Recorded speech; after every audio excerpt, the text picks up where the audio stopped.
Hey everyone, so this is going to be a cut from after editing my current video, but I'm going to slice this in before my current video because we just had a trailer for the end of chapter 2 Sun and Moon drop.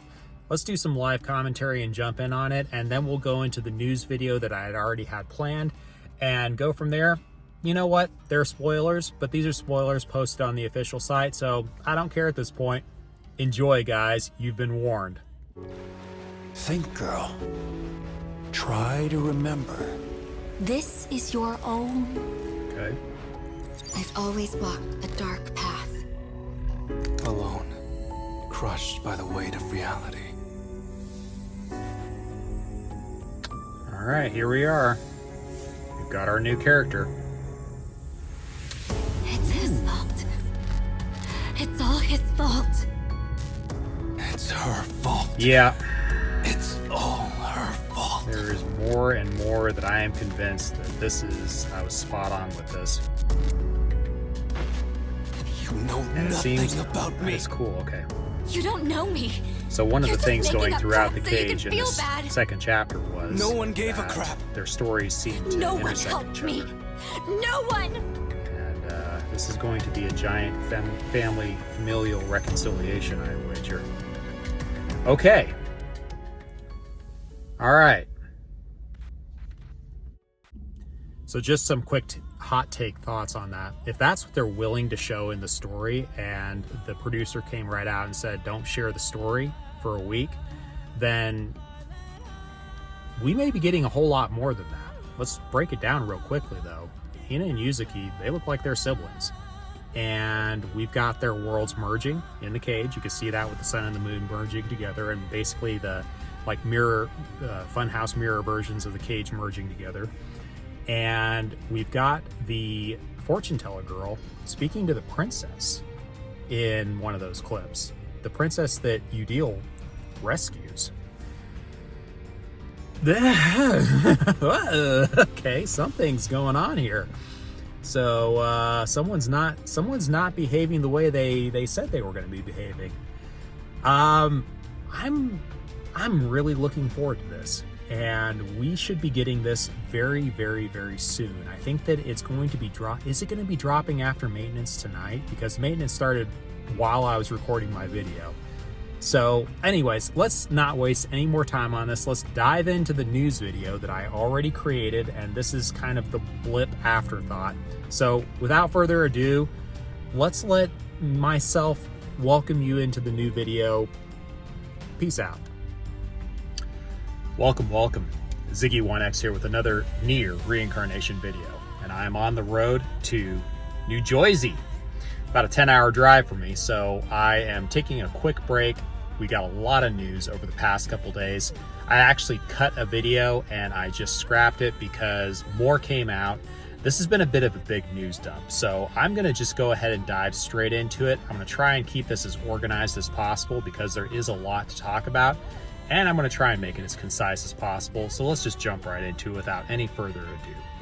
First of all, let's bounce on over here to the notices. We've got maintenance coming up. And actually, we are currently, if you take a look at this sucker right here, we are currently already in maintenance to a degree. Now, this is actually a very interesting maintenance for me. Exploration. Are we getting a new exploration mode? I don't know. We'll see. We'll find out. Arena's not under maintenance, though, because we're not between seasons. So nothing going on there, but we should have already make sure to log in, collect your rewards for the week in Arena and Subjugation, go from there. Let's jump on over to the notices, though.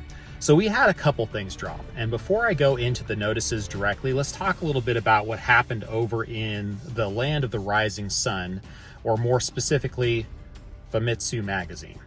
So, two things. The first thing is that we had a cut for NieR, and then in that cut was a smaller cut for the series producer for NieR Reincarnation. And this basically was talking about what's coming next. Now, we know from the notices we got last night that we have the next and final chapter of the Sun and Moon coming out tonight, tomorrow, okay? Now, we knew this was coming. This wasn't really ever a surprise. We have known that this has been coming since the Yuri Marie story arc. So we've known for a very long time that this is when the story was going to end for Hina and Yuzuki. Now, we don't know exactly what's going to happen because there's a few things with this. First of all, the series producer said that the story is going to change direction for chapter 3. I don't know if this means that the exploration is going to take place specifically within the cage in using the same mechanics as before, or if there's going to be something different introduced. This could be narratively driven, this could be mechanically driven. We just don't know yet. We will see, though, in the coming months. But the side note to this, and this is very interesting, the producer said in the recent letter that we just got, guys, if you're creating content on YouTube or if you're posting on social media and things like that, please wait a week after the story drops to go ahead and discuss the spoiler-heavy topics. Okay, this is cool. And I'll tell you why I appreciate this and why I personally am going to respect this. It's because it's coming from the producer. It's coming from the official source, and they said please. So basically what that means is that they're saying, hey guys, we've got some big plans. We want to treat this with real appreciation, and we're just asking out of respect that you guys do the same. Whenever someone asks me out of respect to do something, out of respect for them, I usually do it. And I think that's a good way to live. I think it's a good principle to live by. And do unto others as you'd have done unto you, for example, the golden rule. And so I'm going to refrain from any content specifically regarding the story in anything I do for the week afterwards. And I'm going to wait at least a week on this.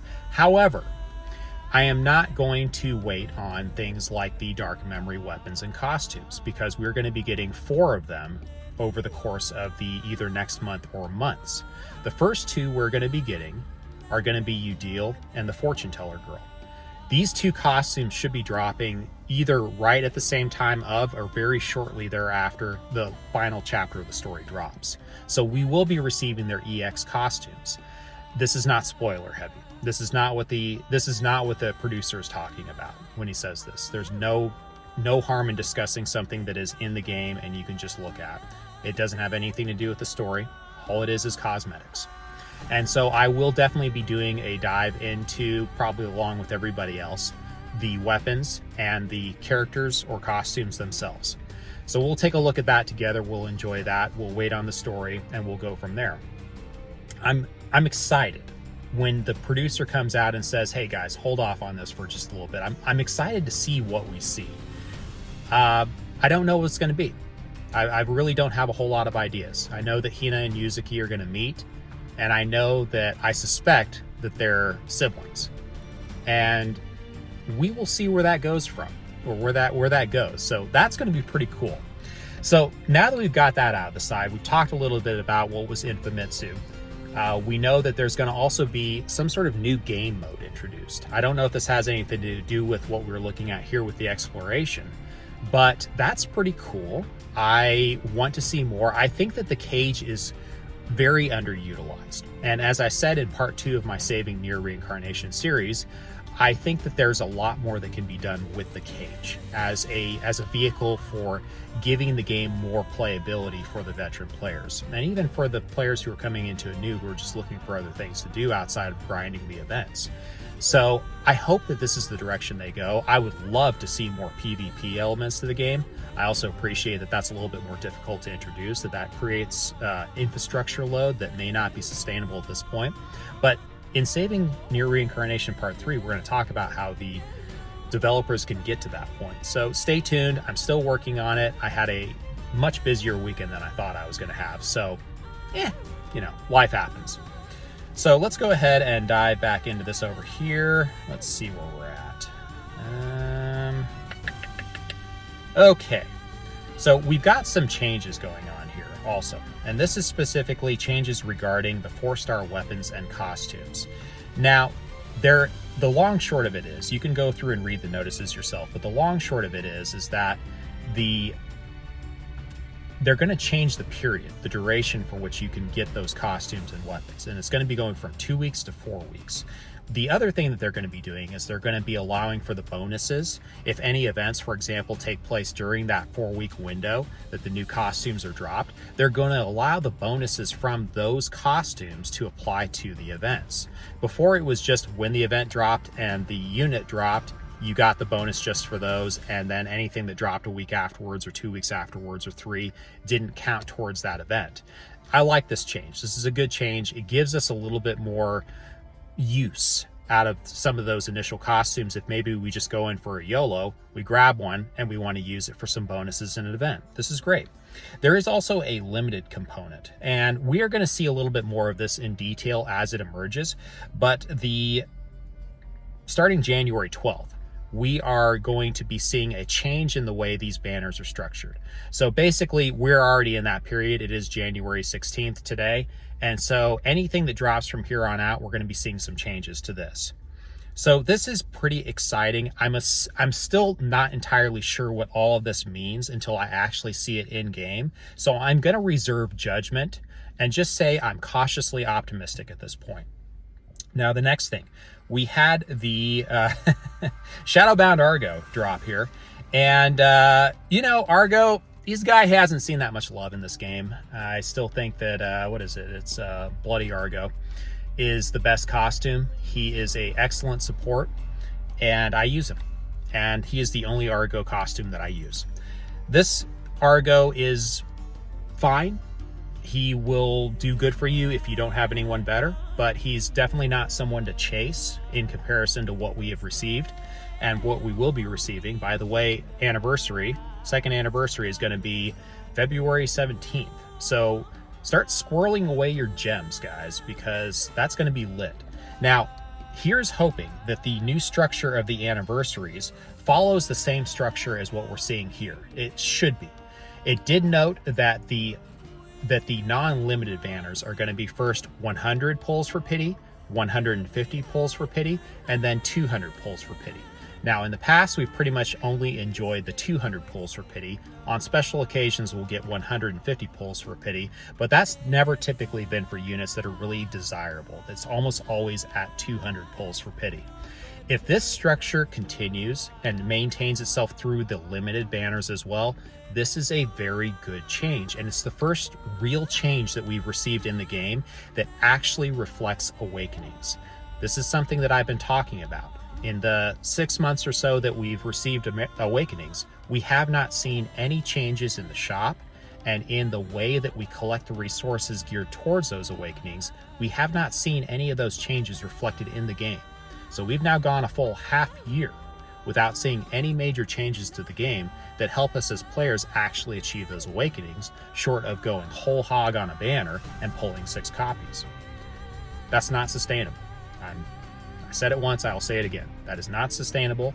The developers probably know it. They probably left it there for as long as they did just to see how many people will dive into it. And then once they saw the numbers falling off, now they're going to start implementing some changes, which is what I've been waiting for. So hopefully at second anniversary, we see some more changes with this. So predictions on this. I really, really do hope, well, hopes more than predictions. I really do hope that we get the same structure for the banners, because I am squirreling away gems right now for anniversary. And I'm expecting probably a Lavania and our 2 new characters, the Udil and our fortune teller girl. Those are probably going to be our 3 costumes that are in the banner, in the gacha. So we'll see. There's not a whole lot of other choices outside of that. We got Mocha Joe and Vanilla Jane, and really, unless we get Hina and Yuzuki, we really don't have very many other choices than that. So we'll see what happens, and I'm sure they're going to be awesome costumes, though. Now, let's talk about one other thing here. And this is the Mama's character exchange. As you can see, I have still not spent mine. I'm waiting on it. The more I thought about it, I did what I took my own advice and I slept on it. And the more I started thinking about it, the more I realized I just want to sit on this guy. We have several months for this to be open. I'm going to wait, because when anniversary comes around, we will probably have some really good banners that come around that allow us to maybe make a bunch of free pulls. Maybe some of these units from the regular banner, maybe some other limited units from past anniversaries, there is a lot that I need. I still only have 2 4-star debris from the gacha in my account. I'm very close to a 3rd debris on some of my other characters, but I'm holding off because I want to see what comes. And the anniversary is the perfect opportunity to just wait. Let it happen. Do all of your pulls. You're going to be going in hard probably for some of these units, and you may pick up a few surprises along the way. So my advice still is go for the debris first, if that's where you're at. If you've got a 4th awakening and you need a 5th, really look hard at those debris, and be careful with the attackers, because the attackers benefit much more from awakenings than the support units typically do. So be careful with those unless you really need a strong attacker. And look for unique characters that bring something that you just absolutely do not have in any other way, or something, or a character or costume that does it just so much better than something else. And then of course, enjoy the game. If you really want a 2 or 2B or something along those lines, they are very dated at this point, but if you really want one of them just to have them in your inventory, to have them in your quiver, go for them. I will not judge you. I totally get the sentiment. So I think that that's about where I'm going to leave this today. I'm still working on part 3. This has turned into quite the project, because every time I start sitting down and typing, I start getting new ideas of how I want to go about approaching something, because this is about monetizing the game. And this really does involve a lot of thought. And before these games are made, basically, the first question that's asked is, well, can we monetize that? Can we make money off that? And before an idea is greenlit, the question is, can we make money off that? So yes, monetization is a very, very difficult subject to really, you can talk about it casually and say, hey, look, why don't you just do this? Why don't you just change this? But at the end of the day, this is something that a lot of people who know a lot more than me spend a lot of time working on. And so I've got to be very careful about how I approach this if I'm going to make a video and a suggestion or suggestions that actually carry weight. So still working on it. It is taking a lot longer than I thought I would, but I will get back to it as soon as I can. I'm on the road again for 10 hours today, so maybe I'll work on it a little bit more tonight. We'll see where we go from there. But I am in fear of rambling. Let's just leave it here. Let's just be cautiously optimistic, be respectful of the directors for what they asked, the producers and everything. They said, let's just hold off on the story spoilers in the main channels and whatnot. Keep them labeled as spoilers, and I will do such. And wait a week on it. And let's see what happens. Let's see if they've got something really good planned for us. So, in the meantime, I hope you guys are having a wonderful beginning of your week. It is Monday, so hope you are having a wonderful day. I will talk to you all later. Peace out. Have a good one. Bye.